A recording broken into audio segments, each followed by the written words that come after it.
Good day everyone. आज हम बात करेंगे इलेक्ट्रोस्टैटिक्स के बारे में।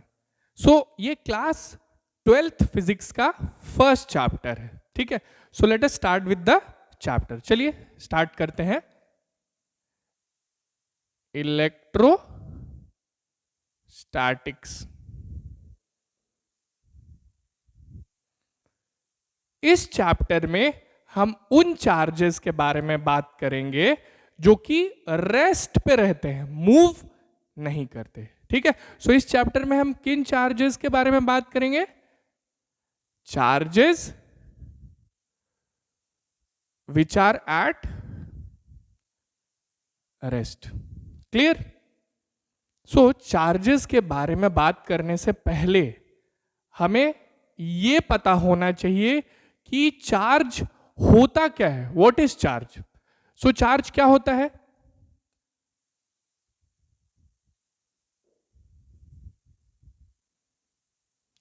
बचपन से हमें एक चीज बताई गई है, वो क्या? Matter is made up of tiny particles called atoms. Matter जो है वो किससे मिलके बनता है? एटम से मिलके बनता है। ये हमें बचपन से सिखाया गया है। एक एटम का स्ट्रक्चर कैसा होता है ये हम लोग जानते हैं। एक एटम का स्ट्रक्चर कैसा होता है? एक एटम में बीच में क्या होता है? न्यूक्लियस। और इस न्यूक्लियस के अराउंड सर्कुलर पाथ्स होते हैं जिनको आप क्या बोलते हैं?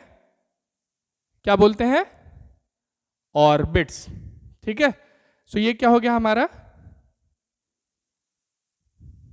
न्यूक्लियस। और ये क्या हो गया हमारे? ऑर्बिट्स, ठीक है। अब एक एटम में कितने टाइप के पार्टिकल्स होते हैं?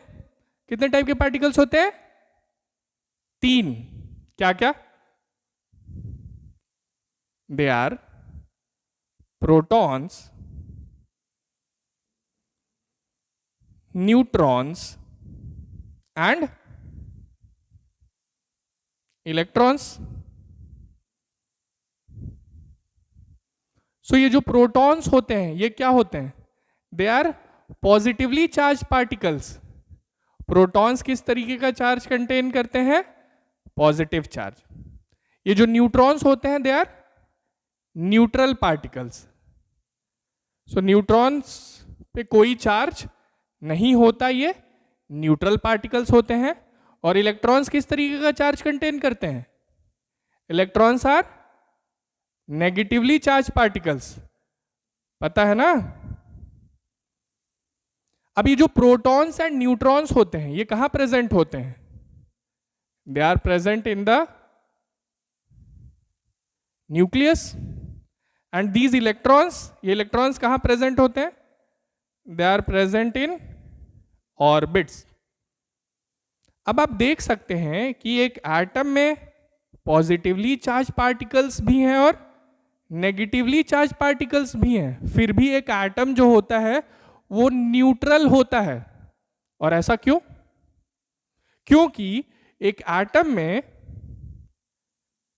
नंबर ऑफ इलेक्ट्रॉन्स जो होते हैं that is equal to what?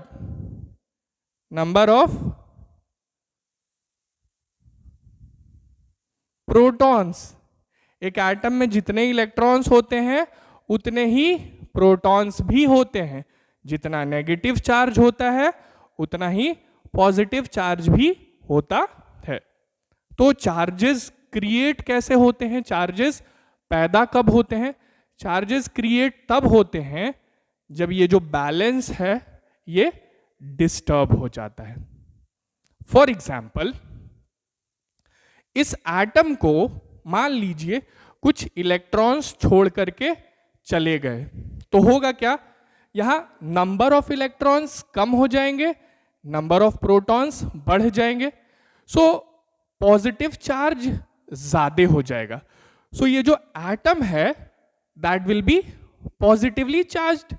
इसका मतलब positive charge is nothing but electrons की कमी और deficiency of electrons.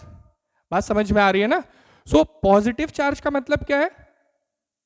Positive charge जो होता है दैट इज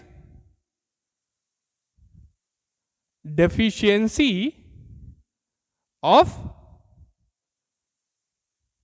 इलेक्ट्रॉन्स। क्लियर है ये? अब जो इलेक्ट्रॉन्स यहां से निकल के कहीं चले गए, किसी भी ऑब्जेक्ट पे, किसी भी सरफेस पे जाके वो एक्यूमुलेट हो गए, इकट्ठा हो गए, तो वहां क्या हो जाएगा? वहां इलेक्ट्रॉन्स का एक्सेस हो जाएगा, इलेक्ट्रॉन्स ज्यादा हो जाएंगे। सो जहां इलेक्ट्रॉन्स ज्यादा हो जाएंगे, जहां इलेक्ट्रॉन्स का एक्सेस हो जाएगा, वहां किस तरीके का चार्ज क्रिएट होगा? Negative charge. इसका मतलब negative charge is excess of electrons. So negative charge का मतलब क्या होता है? Negative charge is excess of electrons. So ये समझ में आया ना? चार्जेस क्रिएट कब होंगे? चार्जेस क्रिएट तब होंगे जब या तो इलेक्ट्रॉन्स की कमी हो जाएगी या तो इलेक्ट्रॉन्स ज्यादा हो जाएंगे। जहां इलेक्ट्रॉन्स की कमी हो जाएगी वहां पॉजिटिव चार्ज क्रिएट होगा, और जहां इलेक्ट्रॉन्स ज्यादा हो जाएंगे वहां नेगेटिव चार्ज क्रिएट होगा। सो मुझे लगता है कि अब आपको ये समझ में आ गया होगा कि चार्जेस क्रिएट कैसे होते हैं। नाउ अब हम बात करेंगे कि अगर मान लीजिए किसी ऑब्जेक्ट पे, किसी बॉडी पे किसी तरीके का चार्ज प्रेजेंट है, तो इसका पता कैसे लगाया जाएगा? देख करके तो पता लगेगा नहीं। सो अगर किसी ऑब्जेक्ट पे, किसी बॉडी पे किसी तरीके का चार्ज प्रेजेंट है, तो उसको डिटेक्ट करने के लिए एक बहुत सिंपल सा इंस्ट्रूमेंट होता है जिसको आप क्या बोलते हैं? इलेक्ट्रोस्कोप, और गोल्ड लीफ इलेक्ट्रोस्कोप के भी नाम से इसको जाना जाता है। So let us talk about that instrument, उसके बारे में बात करते हैं।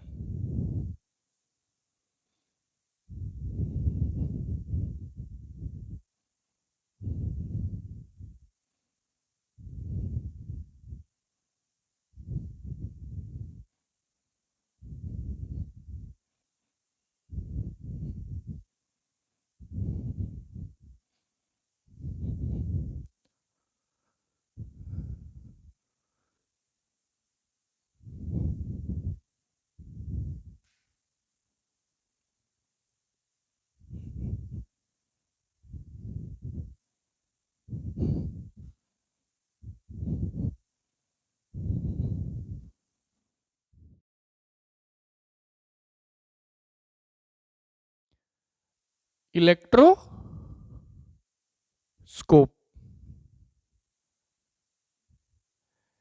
इलेक्ट्रोस्कोप को और एक नाम से जाना जाता है, क्या? Gold leaf electroscope. ठीक है?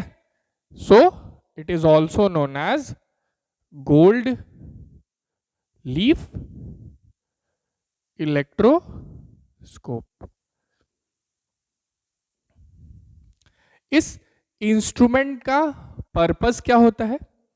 इस इंस्ट्रूमेंट के हेल्प से आप अगर किसी भी ऑब्जेक्ट पे किसी तरीके का चार्ज प्रेजेंट है तो उसको डिटेक्ट कर सकते हैं, उसका पता लगा सकते हैं। सो इस इंस्ट्रूमेंट का पर्पस क्या होता है? To detect the presence of what? Charge on any object. So सबसे पहले हम देख लेते हैं कि ये जो इलेक्ट्रोस्कोप है इसका बेसिक कंस्ट्रक्शन क्या होता है, और फिर हम बात करेंगे कि ये काम कैसे करता है। सो सबसे पहले हम बात करेंगे regarding the construction of this simple instrument. So construction, इस इलेक्ट्रोस्कोप में एक मेटालिक स्फीयर होता है जिसको आप बोलते हैं मेटालिक नॉब। इस मेटालिक स्फीयर से एक रॉड जुड़ा होता है और इस रॉड के एंड में दो गोल्ड लीव्स अटैच्ड रहते हैं। गोल्ड लीव्स का मतलब very thin sheet of gold, जैसे कि एल्यूमिनियम फॉयल जानते होंगे आप, वैसे ही गोल्ड की बहुत थिन शीट्स होती हैं। नाउ दिस एंटायर सेटअप, ये जो पूरा सेटअप है ये वैक्यूम चेंबर में रहता है कुछ इस तरीके से। ओके, सो क्या क्या इसके मेन पार्ट्स होते हैं? This is the metallic knob, ये क्या होता है? दिस इज मेटालिक रॉड, और ये हमारी गोल्ड लीव्स। सो ये तो हो गए इस इंस्ट्रूमेंट के मेन पार्ट्स। अब ये इंस्ट्रूमेंट काम कैसे करता है, ठीक है?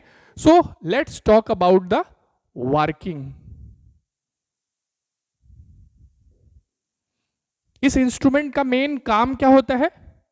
To detect the presence of charge on any object. So suppose करिए हमारे पास एक चार्ज्ड ऑब्जेक्ट है, फॉर एग्जाम्पल हमारे पास एक पॉजिटिवली चार्ज्ड रॉड है, तो हम करेंगे क्या? उस पॉजिटिवली चार्ज्ड रॉड को इस मेटालिक नॉब के कांटेक्ट में लेके आएंगे, कुछ ऐसे।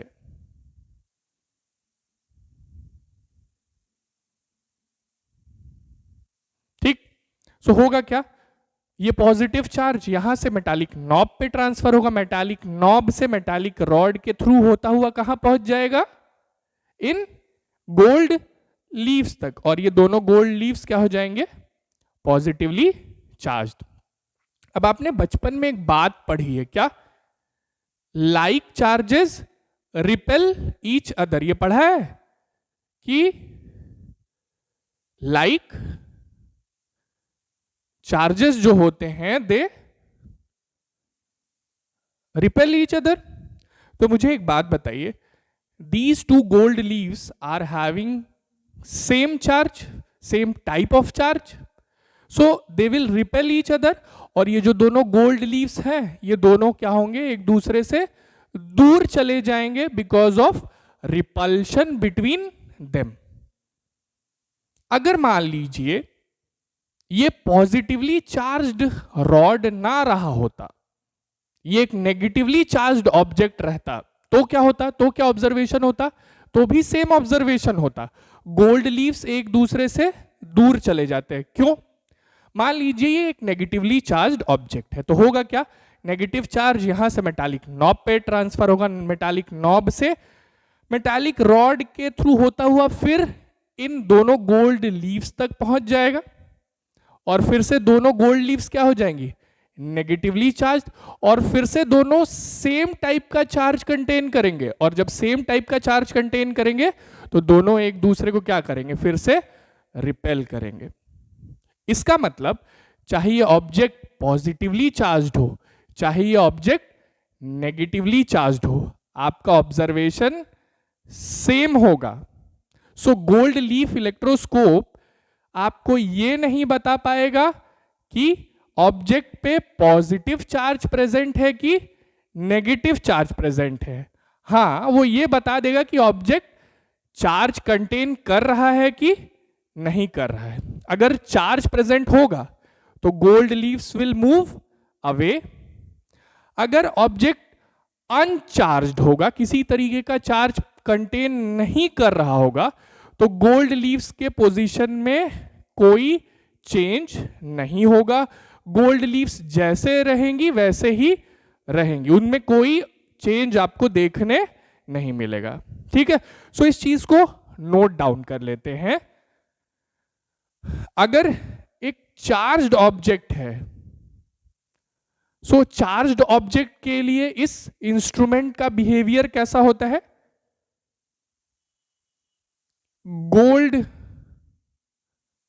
Leaves move away from each other. And if the object, या जो ऑब्जेक्ट आप इसके कांटेक्ट में लेके आ रहे हैं वो किसी तरीके का चार्ज कंटेन नहीं कर रहा है, ठीक है, if the object is not having any charge, तो क्या होगा? नो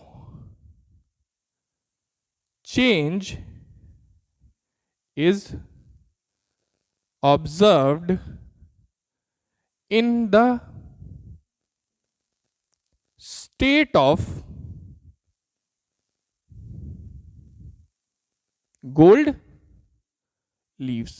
मतलब गोल्ड लीव्स में आपको कोई चेंज देखने को नहीं मिलेगा अगर आप एक अनचार्ज्ड ऑब्जेक्ट को मेटालिक नॉब के कांटेक्ट में लेके आएंगे, और अगर वो ऑब्जेक्ट चार्ज्ड रहा, चाहे वो पॉजिटिव चार्ज कंटेन कर रहा हो चाहे नेगेटिव चार्ज कंटेन कर रहा हो, तो होगा क्या? These gold leaves will move away from each other. So मुझे लगता है कि अब आपको समझ में आ गया होगा कि ये जो गोल्ड लीफ इलेक्ट्रोस्कोप है ये काम कैसे करता है. Now let us talk about a very easy and an interesting topic which is known as grounding. So grounding क्या होती है? ग्राउंडिंग का मतलब होता है किसी भी ऑब्जेक्ट को आप अर्थ से कनेक्ट कर देते हैं. सो यहां जिस ऑब्जेक्ट को हम अर्थ से कनेक्ट करेंगे वो एक चार्ज्ड ऑब्जेक्ट होगा. तो अगर एक चार्ज्ड ऑब्जेक्ट को आप अर्थ से कनेक्ट करते हैं तो उसमें क्या चेंजेस होते हैं ये हम बात करते हैं. So let us talk about grounding.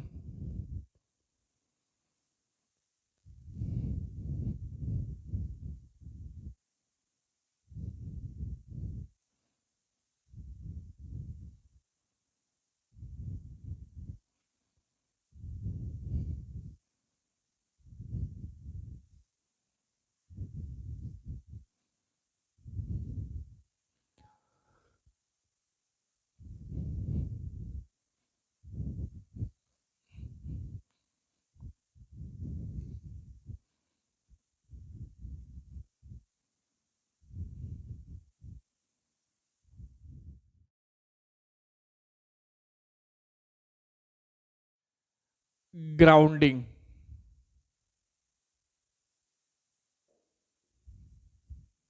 Grounding का मतलब क्या होता है? किसी भी ऑब्जेक्ट को अर्थ से कनेक्ट करना. ठीक है. So what is grounding? Connecting any object to earth, इसी को हम बोलते हैं ग्राउंडिंग. सो हम किस तरह के ऑब्जेक्ट्स को ग्राउंड करेंगे, हम किस तरह के ऑब्जेक्ट्स को अर्थ से जोड़ेंगे? सो हम चार्ज्ड ऑब्जेक्ट्स की ग्राउंडिंग के बारे में बात करेंगे. चार्ज्ड ऑब्जेक्ट्स मतलब कोई भी ऑब्जेक्ट जिसपे किसी तरीके का चार्ज प्रेजेंट हो, पॉजिटिव हो या नेगेटिव चार्ज प्रेजेंट हो, अगर आप उस ऑब्जेक्ट को अर्थ से जोड़ देंगे तो क्या चेंजेस देखने को मिलेंगे. So we will talk about grounding of which type of objects? Charged objects. और जब आप चार्ज्ड ऑब्जेक्ट्स को ग्राउंड करेंगे, उनको अर्थ से जोड़ देंगे, तो उनपे का जो चार्ज है वो क्या हो जाएगा? खत्म हो जाएगा. वो ऑब्जेक्ट जो है वो न्यूट्रल हो जाएगा. सो चार्ज्ड ऑब्जेक्ट्स की ग्राउंडिंग करने के बाद क्या हो जाएंगे? Charged objects they will become what? Neutral. ठीक है. तो ऐसा क्यों होता है? अगर एक चार्ज्ड ऑब्जेक्ट को अर्थ से जोड़ दिया जाता है तो न्यूट्रल क्यों होता है? Because of a property of earth. ऐसा अर्थ की एक प्रॉपर्टी की वजह से होता है. कौन सी प्रॉपर्टी? जो अर्थ है हमारा, अर्थ is a very good supplier of electrons. अगर आपके पास इलेक्ट्रॉन्स की कमी है, डेफिशिएंसी है, तो आपको जितने इलेक्ट्रॉन्स चाहिए अर्थ सप्लाई करेगा. So earth is a very good supplier of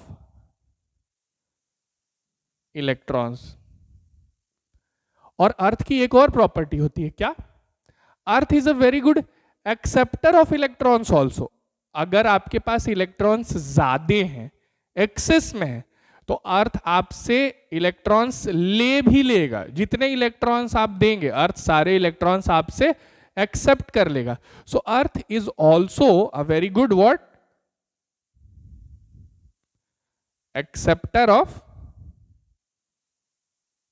electrons. So earth की ये जो प्रॉपर्टी है, कैसे एक चार्ज्ड ऑब्जेक्ट को न्यूट्रलाइज करती है, देख लेते हैं। मान लीजिए हमारे पास एक पॉजिटिवली चार्ज्ड ऑब्जेक्ट है। फॉर एग्जाम्पल, एक positively charged metallic sphere. Positive charge का मतलब मैंने आप लोगों को बताया है क्या? पॉजिटिव चार्ज का मतलब होता है इलेक्ट्रॉन्स की कमी, डेफिशिएंसी ऑफ इलेक्ट्रॉन्स। सो यहां इलेक्ट्रॉन्स की क्या है? कमी है। अगर हम इस पॉजिटिवली चार्ज्ड स्फीयर को अर्थ से जोड़ देंगे कुछ इस तरीके से, सो this is the representation for earth. ये अर्थ का रिप्रेजेंटेशन होता है। तो हमने इस पॉजिटिवली चार्ज स्फीयर को अर्थ से जोड़ दिया with the help of a wire. यहां क्या है? इलेक्ट्रॉन्स की कमी है, इलेक्ट्रॉन्स की डेफिशिएंसी है। And earth is a very good supplier of electrons. जितने इलेक्ट्रॉन्स चाहिए वो उतने सप्लाई कर सकता है। सो यहां से कुछ इलेक्ट्रॉन्स, अर्थ से कुछ इलेक्ट्रॉन्स कहां पे मूव कर जाएंगे? इस पॉजिटिवली चार्ज मेटालिक स्फीयर पे। सो अर्थ जब इस पॉजिटिवली चार्ज मेटालिक स्फीयर को इलेक्ट्रॉन्स सप्लाई कर देगा, तो इसका ये पॉजिटिव चार्ज खत्म हो जाएगा। क्यों? बिकॉज इसका जो पॉजिटिव चार्ज था वो इलेक्ट्रॉन्स की कमी की वजह से था, डिफिशियंसी की वजह से था, और अर्थ ने उसको क्या किया? इलेक्ट्रॉन्स सप्लाई कर दिए। तो वो जो कमी थी, वो जो डेफिशिएंसी थी, खत्म हो गई। इसीलिए ये पॉजिटिवली चार्ज्ड ऑब्जेक्ट क्या हो जाएगा? न्यूट्रलाइज हो जाएगा, न्यूट्रल हो जाएगा। ठीक है। सो इस पे का ये चार्ज जो है क्या हो जाएगा? खत्म हो जाएगा।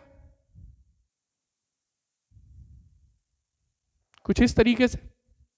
अगर मान लीजिए आपने एक नेगेटिवली चार्ज्ड ऑब्जेक्ट लिया होता, हमने एक नेगेटिवली चार्ज्ड ऑब्जेक्ट लिया,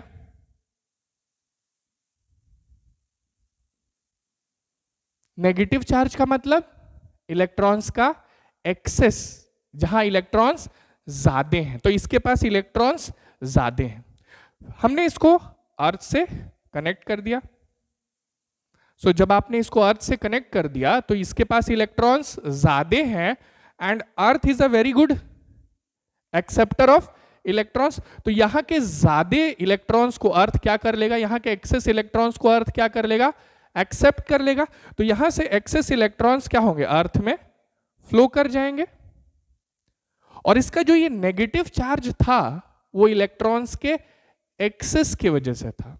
सो वो एक्सेस इलेक्ट्रॉन्स अर्थ में चले गए अगर, तो इसका ये जो नेगेटिव चार्ज है वो क्या हो जाएगा? खत्म हो जाएगा। सो ये ऑब्जेक्ट जो है वो क्या हो जाएगा?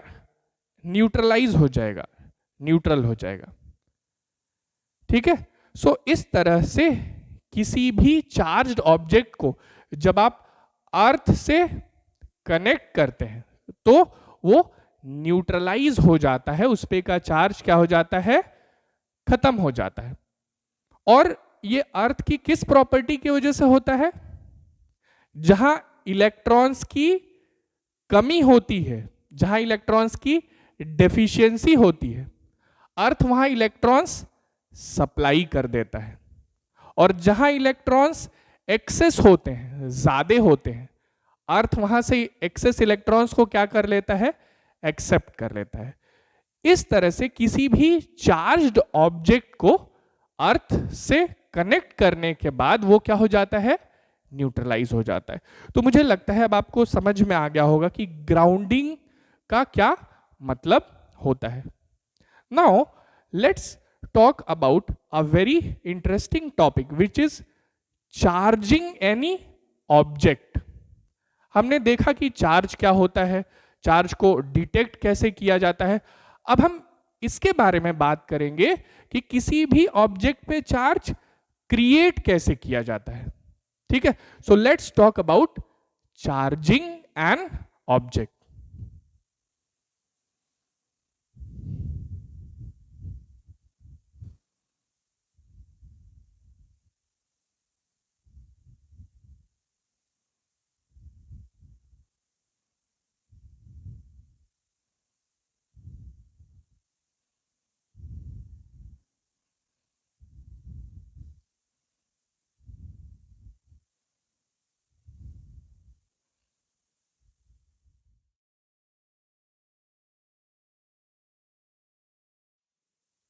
चार्जिंग एन ऑब्जेक्ट, तो हम किसी भी ऑब्जेक्ट पे चार्ज क्रिएट करने की कोशिश करेंगे, किसी भी ऑब्जेक्ट को चार्ज करने की कोशिश करेंगे। सो एक ऑब्जेक्ट को चार्ज करने के कितने मेथड्स होते हैं? There are 2 methods. क्या क्या, कौन कौन से मेथड्स होते हैं? Charging by the method of induction and charging by the method of conduction। ठीक है, सो सबसे पहले हम इंडक्शन के बारे में बात कर लेते हैं, फिर देखेंगे कंडक्शन को। सो इंडक्शन का मतलब क्या होता है? इंडक्शन, जब भी आप किसी भी ऑब्जेक्ट को चार्ज करते हैं, किसी भी ऑब्जेक्ट पे चार्ज क्रिएट करते हैं, उसको किसी दूसरे चार्ज्ड ऑब्जेक्ट के कांटेक्ट में लाए बिना, तो इसी को बोला जाता है charging by induction. So charging by induction का मतलब क्या होता है? Charging any object without bringing it in contact with any other charged object। अब ये किया कैसे जाता है? किसी भी ऑब्जेक्ट को इंडक्शन के प्रोसेस के थ्रू चार्ज किया कैसे जाता है?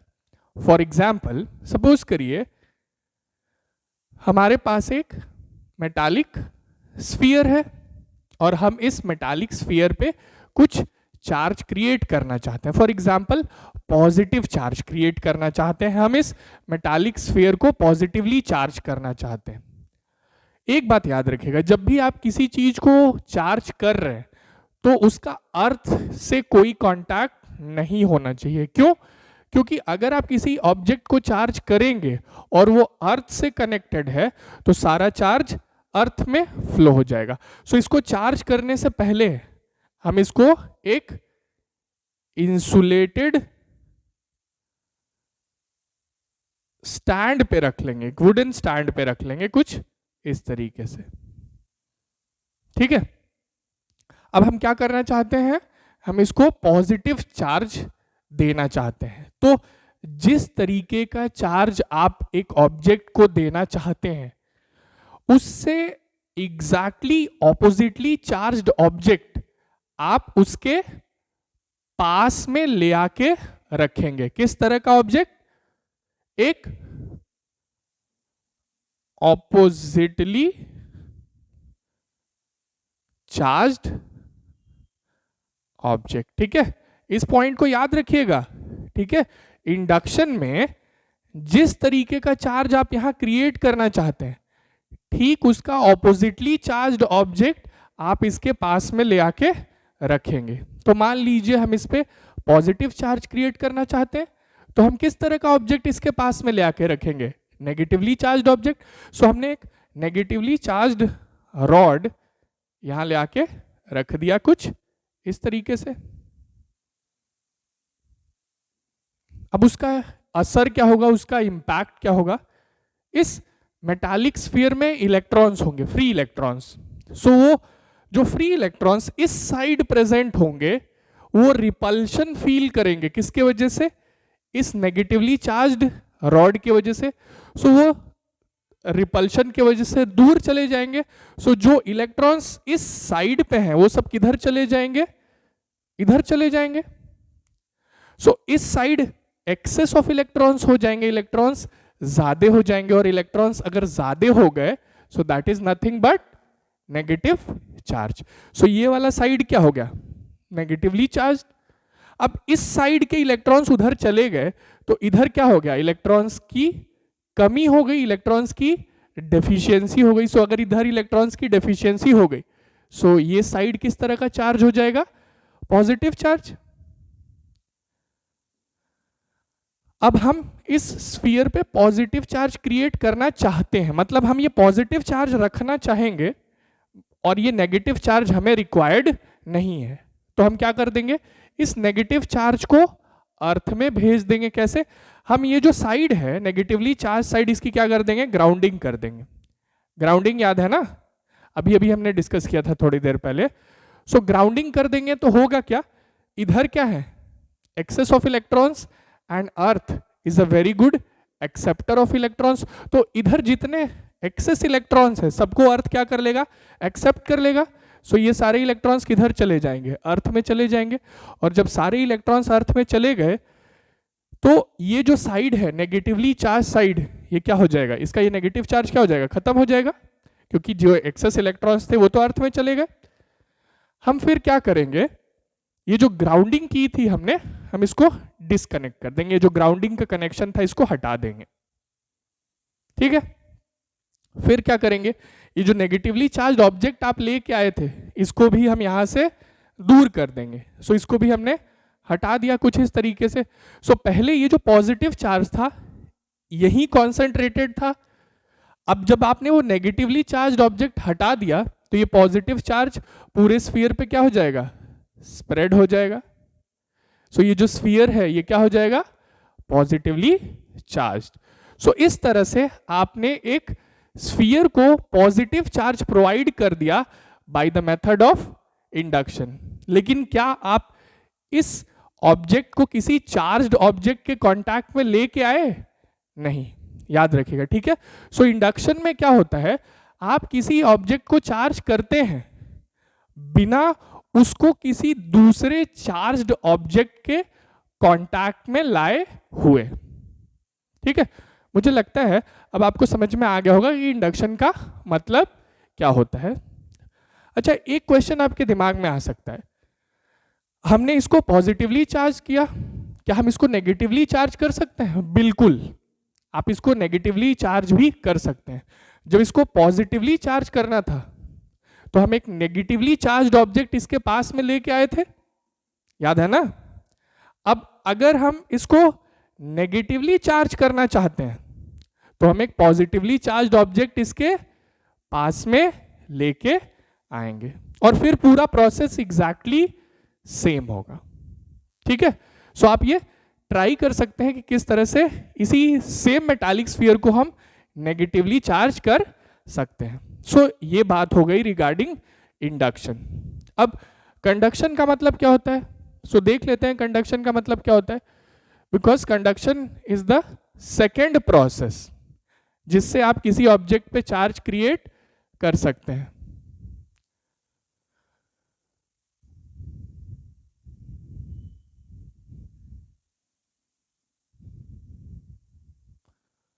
So charging by conduction. अब कंडक्शन में क्या होगा? आप किसी ऑब्जेक्ट को चार्ज करेंगे, उसको दूसरे चार्ज्ड ऑब्जेक्ट के कांटेक्ट में लाकर। सो कंडक्शन में आप किसी ऑब्जेक्ट को चार्ज करते हैं by bringing it in contact with other charged object। बात समझ में आई? यहां एक चार्ज्ड ऑब्जेक्ट के कांटेक्ट में ले आके हम एक ऑब्जेक्ट को चार्ज करते हैं। तो कैसे करते हैं? बहुत सिंपल सी बात है। फॉर एग्जाम्पल फिर से हम अपना वो मेटालिक स्फीयर ले लेते हैं जो अभी पहले थोड़ी देर पहले लिया था। अब फिर से हम इसको इंसुलेटेड स्टैंड पे जरूर आप इसको प्लेस कर लेंगे।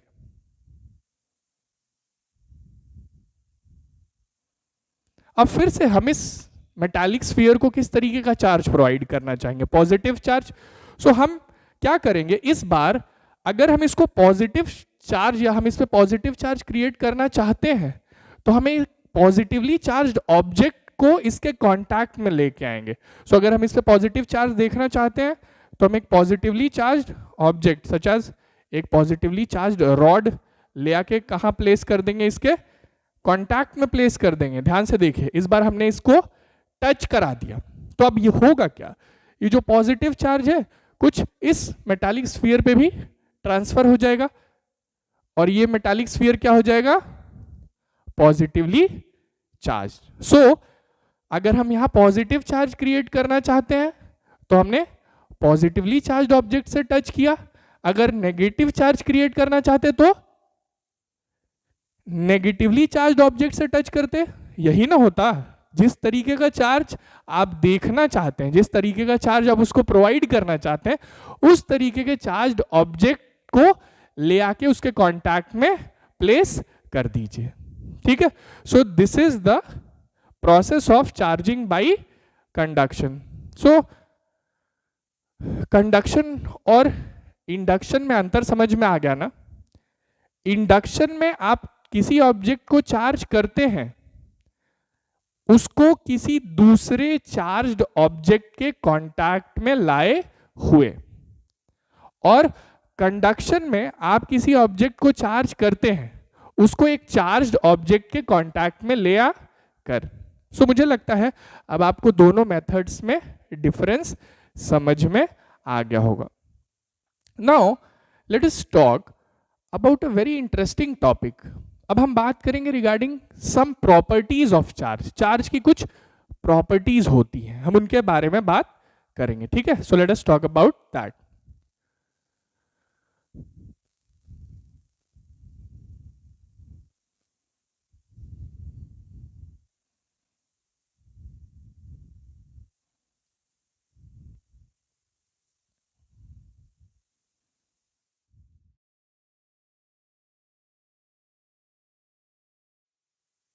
प्रॉपर्टीज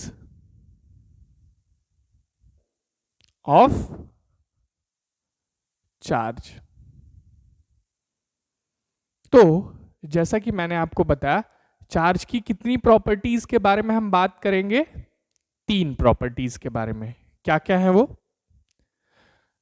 सबसे पहला जिसके बारे में हम बात करेंगे that is additivity of charge. ठीक है? सो ये पहली प्रॉपर्टी होगी, हम डिटेल में सबके बारे में बात करेंगे। सेकेंड जो प्रॉपर्टी होगी that will be charge on an isolated system, या चार्ज एक आइसोलेटेड बॉडी पे जो चार्ज होता है दैट इज ऑलवेज कंजर्व्ड। ठीक है? सो हम बात करेंगे regarding charge is conserved on an isolated body. जो तीसरी प्रॉपर्टी है that is a very interesting property, that is quantization of charge. Quantization of charge. So चलिए एक एक करके इनको हम डिस्कस कर लेते हैं। बट चार्ज की प्रॉपर्टीज देखने से पहले आपको यह पता होना चाहिए कि चार्ज की यूनिट क्या होती है। तो पता है आपको what is the SI unit of charge? SI unit of charge is coulomb. याद रखिएगा। सो चार्ज की एसआई यूनिट क्या होती है? SI unit of charge is coulomb. It is represented by capital सी, इसको कैपिटल सी से रिप्रेजेंट किया जाता है। सो चलिए बात करते हैं चार्ज की पहली प्रॉपर्टी के बारे में। सो that is additivity of charge. So additivity of charge का मतलब क्या होता है, अगर मान लीजिए एक ऑब्जेक्ट को हमने कुछ चार्जेस प्रोवाइड किए, तो अगर आप टोटल चार्ज कैलकुलेट करना चाहते हैं उस ऑब्जेक्ट पे, so total charge on that object will be the simple algebraic sum of all charges. मतलब चार्जेस को सिंपली जोड़ा जा सकता है और यही होता है additivity of charge. For example,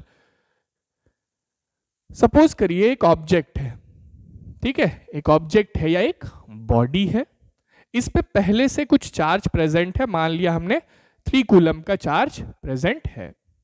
अब हम इसको अपने तरफ से कुछ चार्जेस प्रोवाइड करेंगे। फॉर एग्जाम्पल, मैंने इसको सबसे पहले 2 कूलम का चार्ज प्रोवाइड किया, फिर हमने इसको -5 कूलम का चार्ज प्रोवाइड किया, फिर हमने इसको +4 कूलम का चार्ज प्रोवाइड किया, फिर हमने इसको +8 कूलम का चार्ज प्रोवाइड किया, ठीक है। सो अगर मैं total charge on that object calculate करना चाहूं तो हमें करना क्या होगा, ये जो सारे चार्जेस है ना, इनका सिंपली अलजेब्रिक सम लेना होगा, ठीक है। सो देख लेते हैं। So total charge on that object will be how much. अगर आप टोटल चार्ज की बात करेंगे, so total charge will be the algebraic sum, मतलब हम सबको जोड़ लेंगे उनके साइन के साथ। फॉर एग्जाम्पल, +3 कूलम का चार्ज पहले से था, ठीक, आपने उसको फिर क्या दिया, +2 कूलम का चार्ज, तो वो भी जोड़ लीजिए, ठीक है। फिर हमने क्या प्रोवाइड किया, -5 कूलम का चार्ज, तो वो भी जोड़ लीजिए, ऐड कर लीजिए। फिर कौन सा चार्ज दिया गया, +4 कूलम का चार्ज। फिर कौन सा चार्ज प्रोवाइड किया गया, +8 कूलम का चार्ज। सो अब देख लीजिए, हमने टोटल चार्ज कैलकुलेट करने के लिए सिंपली किया, सारे चार्जेस को क्या कर दिया है, ऐड कर दिया है उनके साइन के साथ, एंड इसी को बोला जाता है एडिटिविटी ऑफ चार्ज, ठीक है। सो अगर टोटल चार्ज कैलकुलेट करेंगे तो कितना आएगा बताइए। सो that is 3 + 2 5, 5 - 5 0, 0 + 4 4, 4 + 8 that is 12 coulomb. सो इस ऑब्जेक्ट पे जो टोटल चार्ज प्रेजेंट है वो कितने का है, 12 कूलम का। कैसे आया, सारे चार्जेस का सिंपली सम कर दिया अलोंग विद देयर साइन, और इसी प्रॉपर्टी को बोला जाता है एडिटिविटी ऑफ चार्ज। तो मुझे लगता है अब आपको ये समझ में आ गया होगा कि एडिटिविटी ऑफ चार्ज का मतलब क्या होता है। आप चार्जेस को सिंपली ऐड कर सकते हैं अलोंग विद देयर साइन। अब हम बात करते हैं regarding the next property of charge, that is charge is conserve, ठीक है।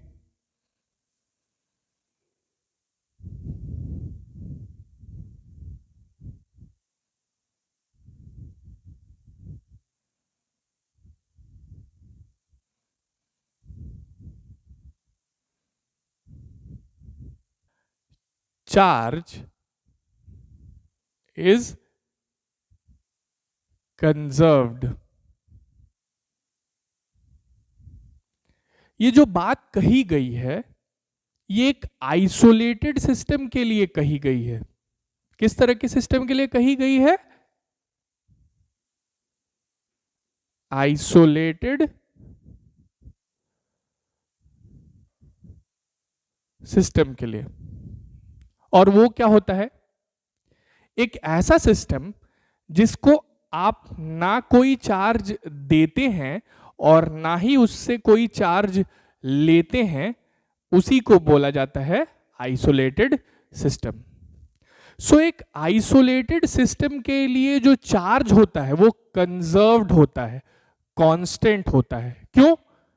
क्योंकि चार्जेस ना ही क्रिएट किए जा सकते हैं और ना ही डिस्ट्रॉय किए जा सकते हैं, ठीक है। सो इसको एक एग्जाम्पल के थ्रू समझने की कोशिश करते हैं। फॉर एग्जाम्पल, हमारे पास एक आइसोलेटेड सिस्टम है कुछ इस तरीके का। इस आइसोलेटेड सिस्टम में 2 मेटालिक स्फीयर्स हैं, ए और बी। तो पहले जो ए है वो क्या है, नेगेटिवली चार्ज। हमारा जो ए मेटालिक स्फीयर है वो किस तरीके का चार्ज कंटेन कर रहा है, नेगेटिव चार्ज। और जो बी है वो क्या है, न्यूट्रल है, मतलब उस पर कोई चार्ज नहीं है। तो जो हमारा सिस्टम था वो शुरुआत में कुछ ऐसा था।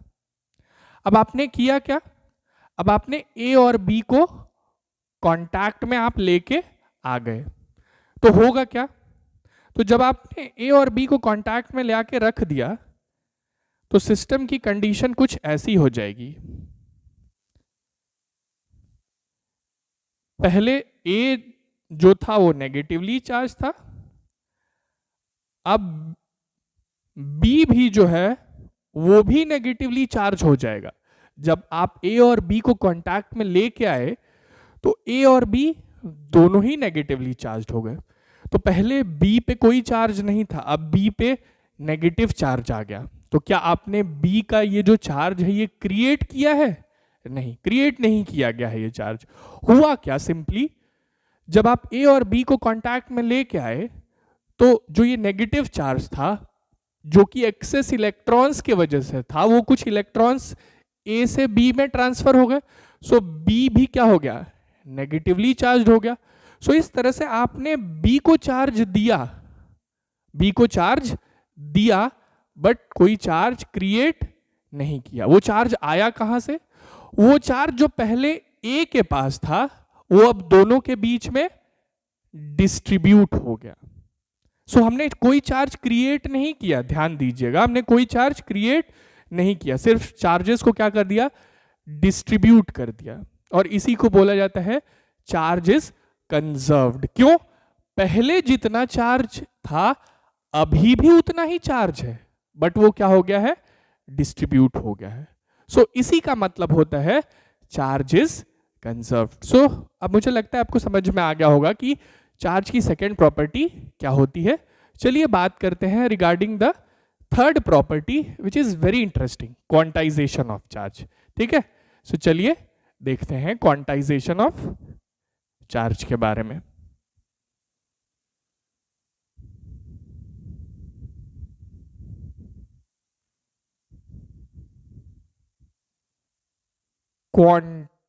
Quantization of charge. सो ये बड़ी ही इंटरेस्टिंग प्रॉपर्टी है। इसको एक्सप्लेन करने के लिए मैं आपको एक एग्जांपल देता हूं। फॉर एग्जांपल, मैंने आपको कहा कि कल आप एक पार्टी में गए थे और वहां कितने लोग आए हुए थे, 212.8 पर्सन्स वहां प्रेजेंट थे। तो आप बोलेंगे कि ये तो बड़ी अजीब बात है, बिकॉज 208.8 पर्सन्स नहीं हो सकते, या तो 212 लोग हो सकते हैं या तो 213 हो सकते हैं। What is this 212.8? इसका मतलब जो नंबर ऑफ पर्सन्स हैं उनको आप कोई भी वैल्यू नहीं दे सकते, वो कुछ फिक्स्ड वैल्यूज ही एक्सेप्ट करेंगे, मतलब वो कोई इस तरह की डेसिमल वैल्यूज एक्सेप्ट नहीं करेंगे। सो कुछ फिजिकल क्वांटिटीज होती हैं जिनको आप कोई भी ऐसे ही रैंडम वैल्यूज प्रोवाइड नहीं कर सकते, वो कुछ फिक्स्ड वैल्यूज ही एक्सेप्ट करेंगे। और चार्ज भी उसी तरह की एक फिजिकल क्वांटिटी है। सो जब भी कोई फिजिकल क्वांटिटी कोई फिक्स्ड वैल्यू ही एक्सेप्ट करती है या उसकी कुछ डिस्क्रीट वैल्यूज ही पॉसिबल होते हैं, तब आप बोलते हैं दैट क्वांटिटी इज क्वांटाइज्ड। ठीक है, सो क्वांटाइजेशन ऑफ चार्ज का मतलब क्या होता है, क्वांटाइजेशन ऑफ चार्ज का मतलब होता है that charge can have only certain fixed values और ओनली सर्टेन डिस्क्रीट वैल्यूज। इसके लिए कोई भी वैल्यू आप ऐसे ही नहीं दे सकते। इसको समझते हैं। फॉर एग्जाम्पल, हमारे पास एक मेटालिक स्फीयर है। हम इस पे नेगेटिव चार्ज क्रिएट करना चाहते हैं। तो नेगेटिव चार्ज क्रिएट करने के लिए करना क्या होगा, यहाँ इलेक्ट्रॉन्स का एक्सेस होना चाहिए, मतलब यहाँ इलेक्ट्रॉन्स हमें ले आके रखने होंगे। सो हम इस मेटालिक स्फीयर पे एक इलेक्ट्रॉन एक्स्ट्रा ले आके रख सकते हैं, 2 इलेक्ट्रॉन एक्स्ट्रा ले आके रख सकते हैं, 3 इलेक्ट्रॉन्स ले आके रख सकते हैं, इसी तरह से 4, 5, 6 जितने इलेक्ट्रॉन्स आप ले आके रखते जाएंगे उतना ही नेगेटिव चार्ज यहाँ बढ़ता जाएगा। लेकिन अगर मैं बोलूं कि मैंने इस स्फीयर पे 4.6 इलेक्ट्रॉन्स ट्रांसफर कर दिए, या 4.6 इलेक्ट्रॉन्स मैं कहीं से लेके आया और इस मेटालिक स्फीयर पे रख दिया, सो दैट इज नॉट पॉसिबल, क्योंकि इलेक्ट्रॉन्स का जो नंबर हो सकता है वो एक इंटीजर हो सकता है, वो इस तरह की कोई 4.6 वैल्यू नहीं हो सकती। सो जो नंबर ऑफ इलेक्ट्रॉन्स आप एक ऑब्जेक्ट से दूसरे ऑब्जेक्ट पे ट्रांसफर कर सकते हैं वो सिर्फ और सिर्फ एक इंटीजर वैल्यू ही हो सकती है। और जो किसी ऑब्जेक्ट पे चार्ज होता है वो किसकी वजह से होता है, वो इन्हीं इलेक्ट्रॉन्स की डेफिशिएंसी या इलेक्ट्रॉन्स के एक्सेस की वजह से होता है ना। सो किसी भी ऑब्जेक्ट पे जो चार्ज होगा that will be integral multiple of charge on 1 electron. क्यों? क्योंकि आप जो इलेक्ट्रॉन्स का ट्रांसफर करते हैं, जो नंबर ऑफ इलेक्ट्रॉन्स ट्रांसफर करते हैं वो भी सिर्फ और सिर्फ इंटीजर ही हो सकता है। और एक इलेक्ट्रॉन पे कितना चार्ज होता है, what is charge on an electron? So charge on 1 electron कितना होता है, that is equal to 1.6 into 10 to the power -19 coulomb. Negative charge होता है इतना। सो एक इलेक्ट्रॉन पे इतना चार्ज होता है। सो किसी भी ऑब्जेक्ट पे जो चार्ज होगा that will be integral multiple of this charge, because जो इलेक्ट्रॉन्स का ट्रांसफर हो सकता है वो सिर्फ इंटीग्रल वैल्यूज में ही हो सकता है। So we can say that charge on any body, किसी भी बॉडी पे जो चार्ज हो सकता है that is equal to what, n into e, where E represents charge on 1 electron and n represents integer। n की वैल्यू क्या क्या हो सकती है, प्लस और माइनस 1, प्लस और माइनस 2, प्लस और minus 3 and so on, means n can have any integral value. So हम बोल सकते हैं charge on any body is integral multiple of charge on 1 electron. इसीलिए चार्ज की कोई भी ऐसे रैंडम वैल्यू नहीं हो सकती। So this is the meaning of quantization of charge. तो मुझे लगता है कि अब आपको ये समझ में आ गया होगा कि क्वांटाइजेशन का मतलब क्या होता है, क्वांटाइजेशन ऑफ चार्ज का मतलब क्या होता है। Now let's talk about the next topic which is very important and that is Coulomb's law। ठीक है, so let's talk about Coulomb's law।